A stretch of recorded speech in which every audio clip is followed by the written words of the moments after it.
Chapter 3.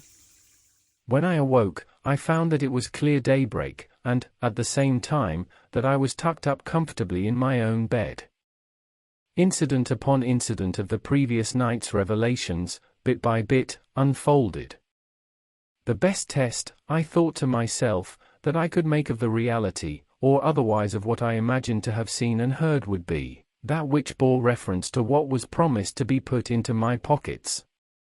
Therefore, losing no time, I took hold of my clothes lying over a chairback by my side, and carefully searched one after the other of the pouches.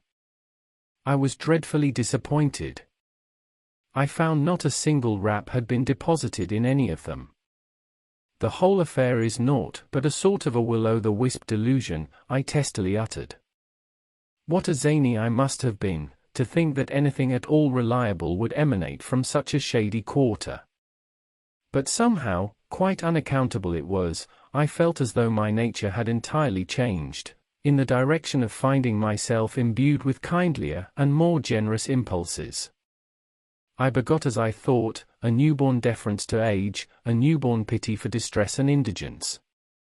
Something clean out of my ordinary practice, I got up and lit the fire, put the kettle on, cleaned the boots, and helped my good mother to prepare the breakfast. Having partaken of that repast, I strolled towards the beach, where I observed an aged cripple, called Dan Durbo, struggling with all his might and main to get a limb of driftwood up the terrace, to replenish his stock of fuel. I hastened to the old man's side, and asked him to allow me to drag it for him. Old Dan for a time, seemed as if taken quite aback with surprise, but suddenly yielded. When I had got the wood at the top of the cliff, the delighted old cripple exclaimed, "Well, my sturdy young boochel, in troth, but I've now for a long time thought that such like obliging dispositions with boys, as you've now showed, had entirely deserted creation. Younker, God bless you, and if e'er you take a wife, begorra, though she were an Aphrodite, let her have loads of the ever-needy stingo." Then it struck me that I had a message to deliver at the other end of the town. On passing along the principal street, I noticed a little girl weeping bitterly alongside a shop door. I ascertained that the child had let drop a half-crown, which had trundled after falling and dropped through a grating into the cellar.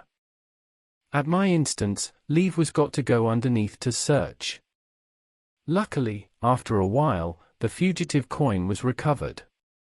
Then the change which instantly appeared in the little creature's countenance, from lines denoting stinging grief to those evincing unbounded joy, were, I considered, ample recompense for the service I had done. Back on my way home, I encountered a mob of youths seeking amusement by inciting the anger of a poor, half-demented soul, familiarly known by the name of Scoop. Scoop at this juncture stood at bay, flourishing a great stick in his hand, roaring out with all the power of his lungs, "You blackguardly vermin, I'll be upside with every one of you, if you should find the weight of this bludgeon on your bare scalps."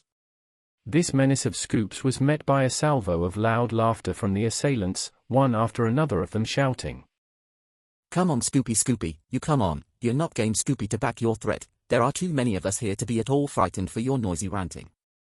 At this point, in lieu of chiming in with my mates as customary, I began to remonstrate with them, and to call their conduct unmanly, wicked, cruel, and absurd. "Well, well, what a whirlround!" hollowed out Big Jack Sunbury. "Scissors! What next, I wonder? Johnny Fro, turned, well, I declare, goody-goody." Calling one names don't break any bones, I said, "But if you take me for one of those goody-goodies, who so make out merely to hide their silliness and cowardice, you are, I tell you, this time on the wrong track." On giving them this taste of my mind, I kept all the while, bit by bit, creeping in the direction of Jack, as if I meant to have a set to. Jack suddenly withdrew, under the flimsy pretext that he saw someone coming whom he didn't want to. The other boys followed suit by clearing off, and Scoop for the occasion was left unmolested. The rain came down heavens hard towards noon, and I kept in the house doing a few necessary odd jobs. However, At about 3 o'clock it ceased, and I then made my way to the furthest outskirts of the place, to pay a visit to a friend. On my way thither, at a certain point, I was in the very nick of time to render assistance to an elderly lady, who, as I was passing, had the misfortune to slide down a slippery bank and plunge into a deep mud rut. I ran into the slush, nearly up to my boot tops, and offered her a purchase by stretching out my hand. However, despite the uncomfortableness of her situation, she, much to my bewilderment, edged as it were, back from the proffered aid, saying, "My kind young friend, never you mind me for the present, that you may do afterwards. First, look, do, if you can lay eyes anywhere about on my muff, I've lost it. Oh, how sad, whatever shall I do if I can't find my muff? James Crowell, my dear dear husband, now in his grave, 8 years now come Lammas Day, bought it for me, sir, in Shawbread's shop, Oxford Street, London, when we were newly married, and at the time, I mind I said to him, 'La, that's much too good for me, James.' Then, dear dear me, he gave such an unarmoured look, and then he said, he did, 'Is it too good for Queen Victoria, on the throne of England, for if not, it's none too good for you, Jane.' Ho ho, and maybe after all this dreary length of time, it's lost at last. He, dead and gone now 8 years ago come Lammas Day next coming."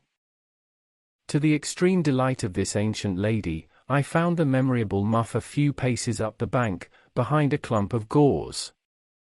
She then, without further hesitation, stretched out and took hold of my hand, and when once more on solid footing, became profuse with thanks, which, by the way, were much ampler for the recovery of the muff, than for her own personal delivery. For that day, there was nothing further of moment occurred. As soon as I awoke by daylight though, on the morning following, my very first care was to have another grope at my pockets. When, lo! However am I able to fully convey the extent of my joyous exuberance? In one of the trouser pockets, there were actually nothing less than 33 pieces of the current precious metal, and in my coat pocket, one solitary piece of dull cold lead. It boots not to say that I was in a perfect frenzy of rapture at this altogether mysterious affair, and amazed at the curious way that the tokens had found their way hither. It was as much as ever I was able to do, to keep the matter a secret from my poor mother. When my excitement had in some measure wore off, I began to rack my brain about what I had done amiss, so as to earn the leaden medal. I kept a long time tickling with my fingers at my ears, as if I were trying to get at the bothering thing that way, but still the misdemeanor, whatever it was, continued a perfect puzzle. Ha ha ha! I had it at length. Yes, I had it at length, and that too, without the slightest chance either of there being any mistake about it. The cat must come out of the sack. I had turned up my nose at cold saveloy for supper,